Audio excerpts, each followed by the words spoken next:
Welcome to target Haryana. Panchayati Raj में आज हम पंचायत समिति से रिलेटेड जो है चैप्टर्स और धाराएं जो है पढ़ेंगे। इससे पहले हम ग्राम पंचायत जो है कंप्लीट कर चुके हैं, तो अगर आपने वो लेक्चर्स नहीं देखे हैं तो पहले आप वो लेक्चर देखिए, नहीं तो ये लेक्चर आपको समझ नहीं आएगा। ठीक है, तो आप वो लेक्चर्स पहले देखिए, तभी आपको सारी चीज़ें समझ आएंगी।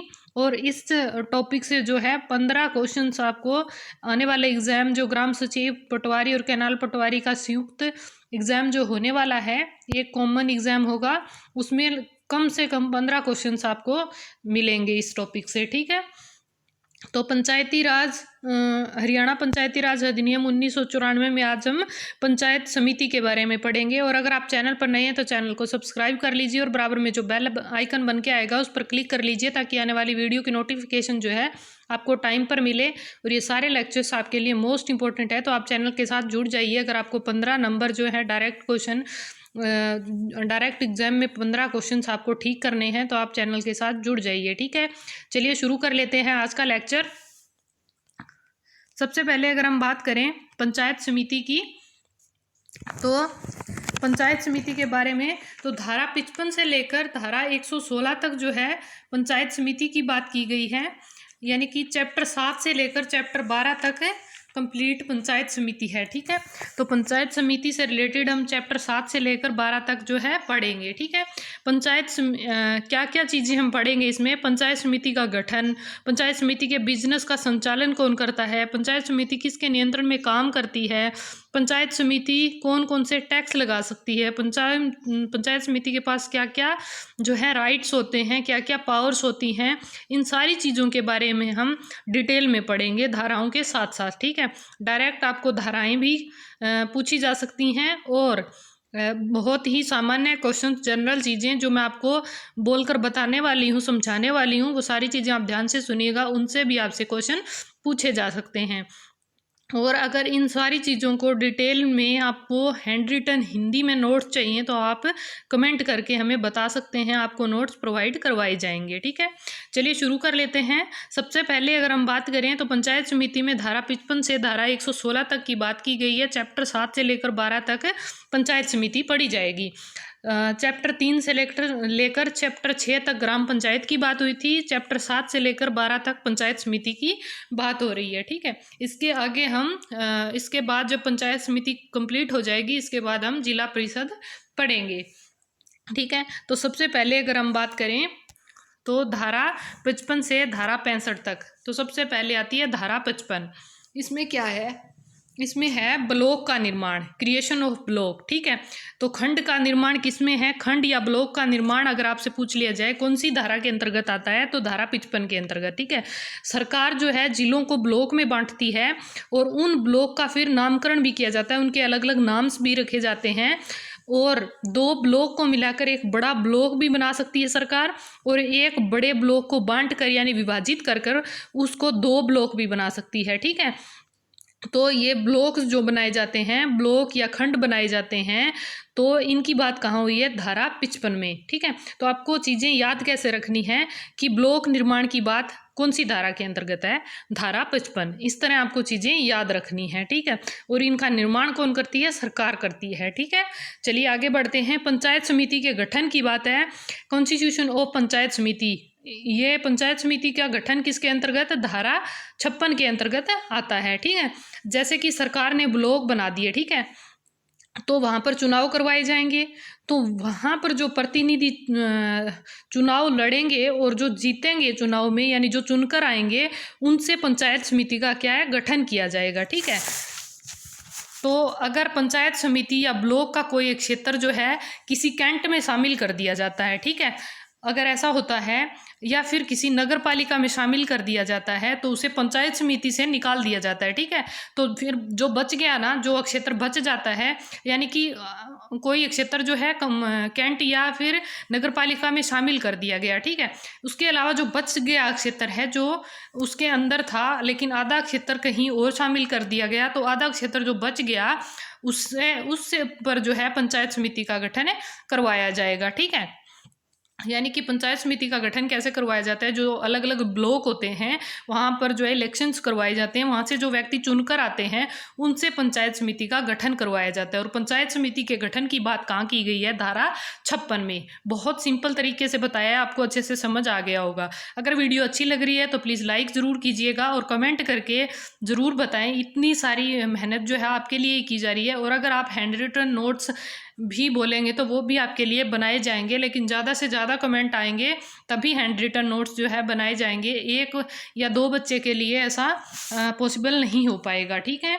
चलिए नेक्स्ट बढ़ते हैं।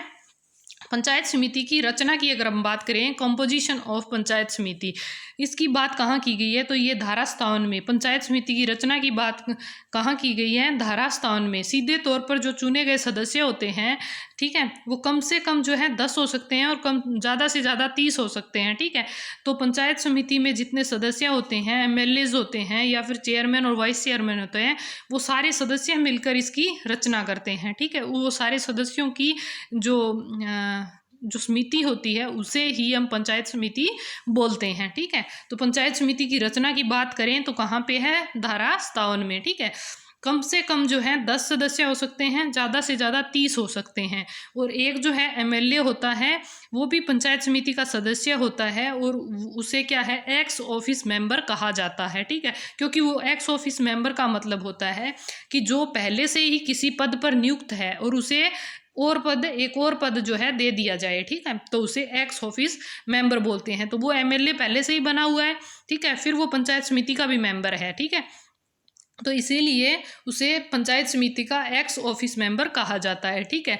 चेयरमैन और वाइस चेयरमैन जो होते हैं वो भी पंचायत समिति में चुने जाते हैं, तो वो भी इसके मेंबर होते हैं, ठीक है।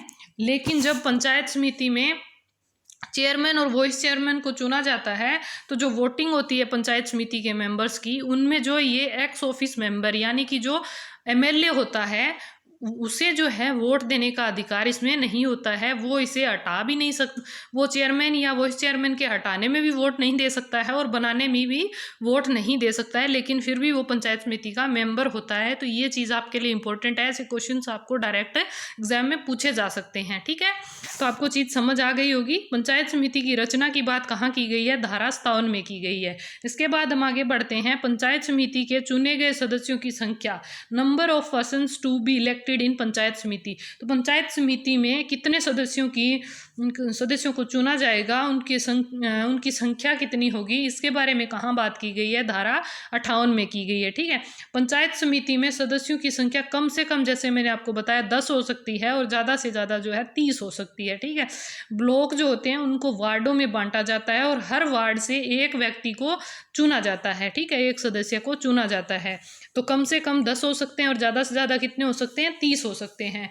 और पंचायत समिति के चुने गए सदस्यों की संख्या की बात कौन सी धारा के अंतर्गत की गई है, तो धारा 58 के अंतर्गत की गई है, ठीक है। चलिए आगे बढ़ते हैं। आरक्षित सीटों की बात कहाँ की गई है, धारा 59 में की गई है, रिजर्वेशन ऑफ सीट्स, ठीक है। तो आरक्षण दिया गया है सीटों पर, तो ठीक है, तो आरक्षण की बात कहाँ की गई है, धारा 59 में, ठीक है। 59 धारा में बात की गई है आरक्षित सीटों की, ठीक है। तो इसमें कौन कौन से होंगे, एससी कास्ट जो होती है वो होगी, अनुसूचित जाति यानी कि, ठीक है, महिलाएं होंगी, ओबीसी होंगी, ठीक है। तो ये सारी चीज़ों को जो है कितना कितना आरक्षण दिया गया है, चलिए मैं आपको बताती हूँ। सबसे पहले अगर हम बात करें अनुसूचित जाति की, तो इनको जो है आरक्षण दिया गया है इनकी पॉपुलेशन के हिसाब से, जहाँ जितनी पॉपुलेशन होगी उसके हिसाब से इनकी सीट जो है रिजर्व की जाएगी। महिलाओं को 50% आरक्षण दिया गया है। मोस्ट इंपॉर्टेंट क्वेश्चन बनेगा आने वाले एग्जाम में, डेफिनेटली पूछा जाएगा, 100% पूछा जाएगा। याद रखिएगा कि ग्राम पंचायत में और पंचायत समिति में महिलाओं के लिए आरक्षण कितना है, तो 50% है, ठीक है। और इसके बाद ओबीसी की बात करें, अदर बैकवर्ड क्लासेस की, तो उन्हें 8% आरक्षण जो है दिया जाता है और इनकी सीटें 2 से कम जो है नहीं हो सकती। अगर कहीं पर 8% निकाला जाए और उसकी संख्या 1 बन रही है तो 1 नहीं, कम से कम 2 मेंबर तो इसके होने ही चाहिए, ठीक है। 8% इसको आरक्षण दिया गया है, लेकिन कम से कम 2 मेंबर जो है ओबीसी के जरूर होने चाहिए पंचायत समिति में, ठीक है। पंचायत समिति में 2 ओबीसी के मेंबर्स के लिए सीट आरक्षित की गई है। इसके बाद जो चेयरमैन होते हैं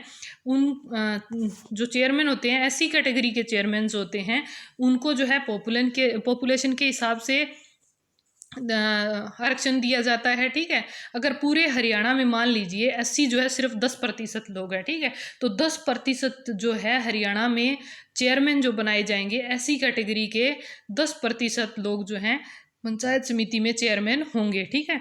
और इसके अलावा अगर महिलाओं की बात करें तो महिलाएं जो हैं चेयरमैन के लिए 50% महिलाओं को अधिकार है, ठीक है। 50% चेयरमैन के पद के लिए महिलाएं भी जो है चुनाव लड़ सकती हैं, ठीक है। तो ये आरक्षित सीटों की बात कहाँ की गई है, तो धारा 59 में इसकी बात की गई है। इसके बाद आगे बढ़ते हैं, पंचायत समिति की पहली बैठक और सभापति व उप सभापति का चुनाव, ये कहाँ पे है, धारा 60 में बात की गई है। फर्स्ट मीटिंग ऑफ पंचायत समिति and election of chairman and vice chairman, यानी कि पंचायत समिति की पहली बैठक होगी और सभापति और उप सभापति को चुना जाएगा, ठीक है। तो इसकी बात कहाँ की गई है, धारा 60 में की गई है, ठीक है। तो चुनाव हो जा, जो ब्लॉक होते हैं उनमें वार्डों में जब चुनाव हो जाते हैं और पंचायत समिति के मेंबर्स चुन लिए जाते हैं, ठीक है। तो चुनाव हो जाने के बाद मेंबर्स को चुन लिया गया, फिर क्या होता है, स्टेट इलेक्शन कमीशन ऑफिसर जो होता है स्टेट इलेक्शन कमीशन, वो ऑफिशियल गजट के अंदर जो है चुने गए जो सदस्य हैं जो वार्डों से चुनकर आए हैं उनका नाम जो है एक रजिस्टर में लिखेगा, ठीक है। उनका नाम रजिस्टर करेगा कि ये सदस्य जो हैं चुनकर आ चुके हैं, ठीक है। इनका नाम दर्ज करने के बाद जो है क्या होता है, उसके 28 दिन के अंदर अंदर, यानी कि 4 हफ्तों के अंदर अंदर जो है पंचायत समिति की पहली बैठक जो है बुलाई जाती है। और पहली बैठक की बात कहाँ हुई है, धारा 60 में हुई है, ठीक है। जो पहली बैठक बुलाई जाती है ये किस लिए बुलाई जाती है, ये जो है चेयरमैन और वाइस चेयरमैन के चुनाव के लिए बुलाई जाती है, ठीक है।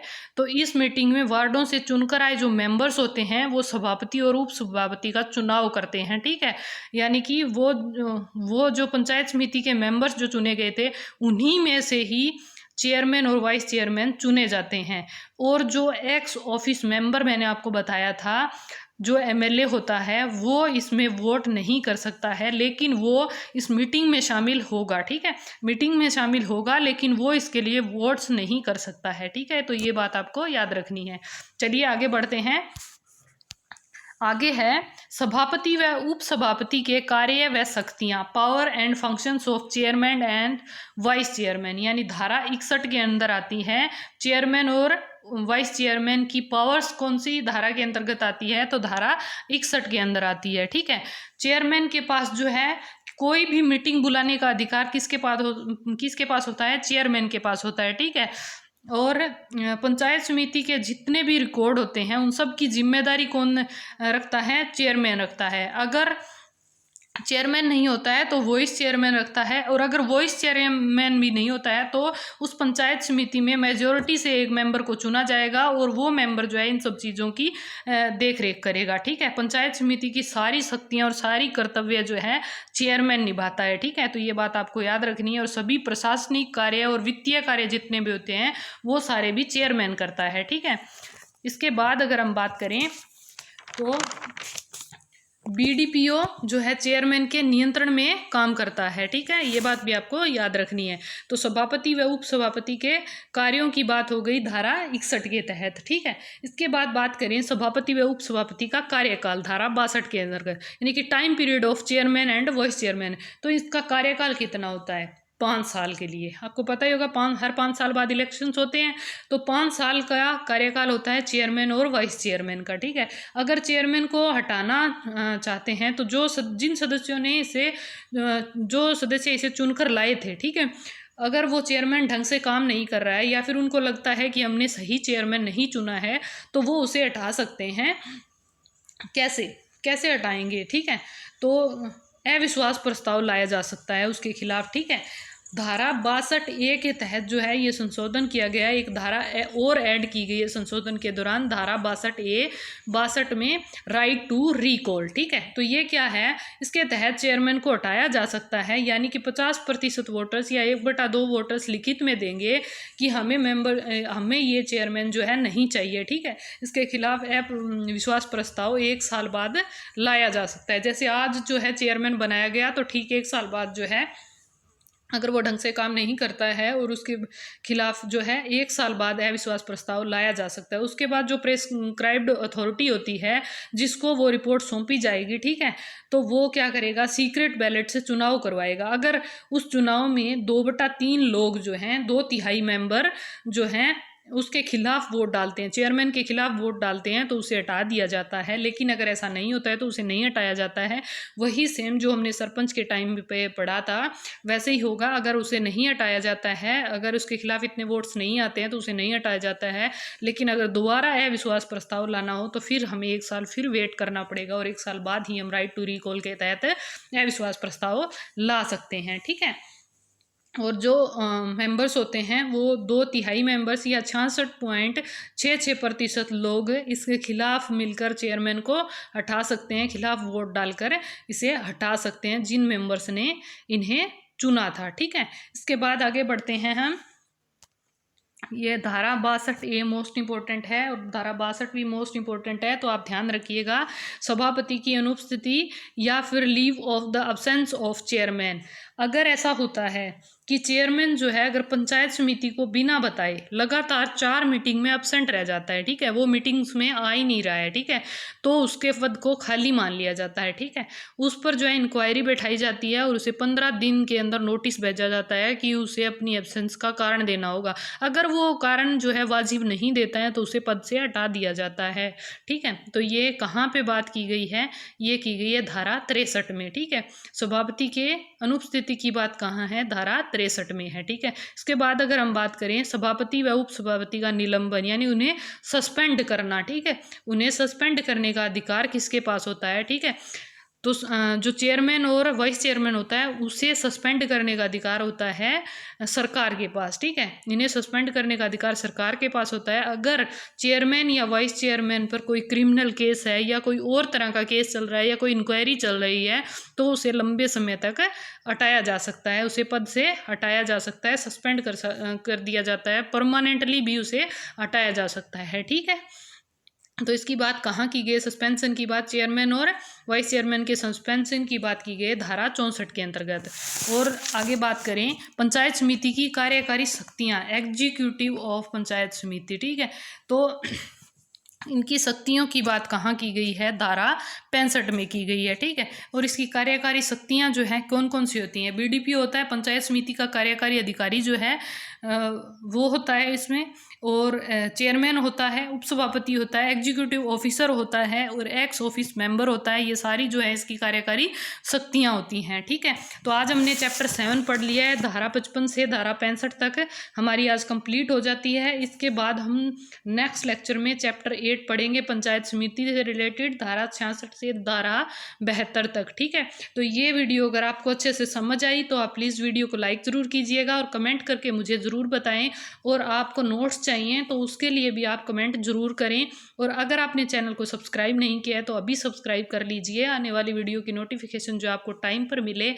इसके लिए आप बेल आइकन ज़रूर प्रेस कीजिएगा ताकि आपको वीडियो जो है टाइम पर मिले। अगर ऐसा नहीं होगा तो इसमें आपका ही नुकसान है। आप जो है रेगुलर क्लास लगाएंगे तभी जो है आपके 15 क्वेश्चन जो हैं पक्के हो पाएंगे, ठीक है। तो मिलते हैं हम नेक्स्ट वीडियो में, तब तक के लिए आप खुश रहिए, ख्याल रखिए। Thanks for watching.